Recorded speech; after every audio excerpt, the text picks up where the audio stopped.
Sejarah singkat Cirebon dan Banten erat terkait oleh sosok Sunan Gunung Jati, yang mendirikan Kesultanan Cirebon dan menjadi ayah dari pendiri Kesultanan Banten, Maulana Hasanuddin. Cirebon awalnya adalah perkampungan bernama Caruban Larang, yang berkembang menjadi pusat Islam di pesisir utara Jawa Barat, sementara Banten, yang sebelumnya di bawah kekuasaan Pajajaran, juga dikuasai oleh Sunan Gunung Jati sebagai bagian dari misi Demak untuk menyebarkan Islam dan mengusir Portugis. Cirebon menjadi orang tua Banten karena ikatan keturunan dan peran Sunan Gunung Jati sebagai tokoh utama di kedua wilayah. Sejarah Cirebon pendirian dan perkembangan.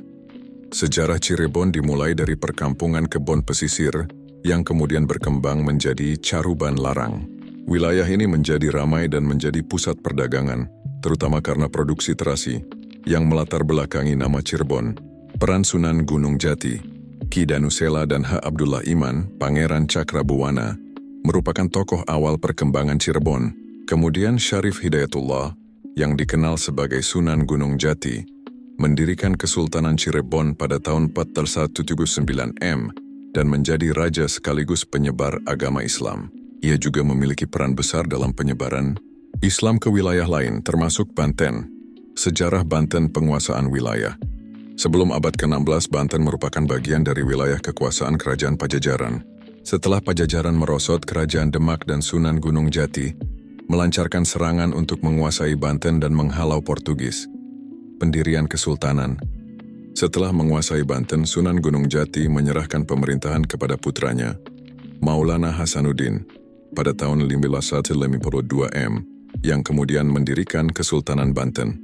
Hubungan dengan Cirebon. Cirebon dan Banten memiliki hubungan yang sangat kuat karena sama-sama keturunan Sunan Gunung Jati. Cirebon berperan sebagai orang tua bagi Banten, yang memperkuat ikatan persaudaraan dan kerjasama antara kedua wilayah. Kesamaan dan hubungan keduanya peran Sunan Gunung Jati. Sunan Gunung Jati merupakan tokoh sentral dalam sejarah kedua kerajaan, mendirikan Cirebon dan membantu pendirian Banten, serta menjadi ayah dari Raja Banten pertama, Maulana Hasanuddin. Penyebaran Islam. Kedua wilayah ini menjadi pusat penyebaran Islam di Jawa Barat dan memiliki ikatan keagamaan yang kuat melalui dakwah Sunan Gunung Jati dan para pengikutnya. Pusat politik dan perdagangan. Cirebon dan Banten berkembang sebagai pusat politik dan perdagangan penting di pesisir utara Jawa, yang memfasilitasi interaksi budaya dan ekonomi antar wilayah.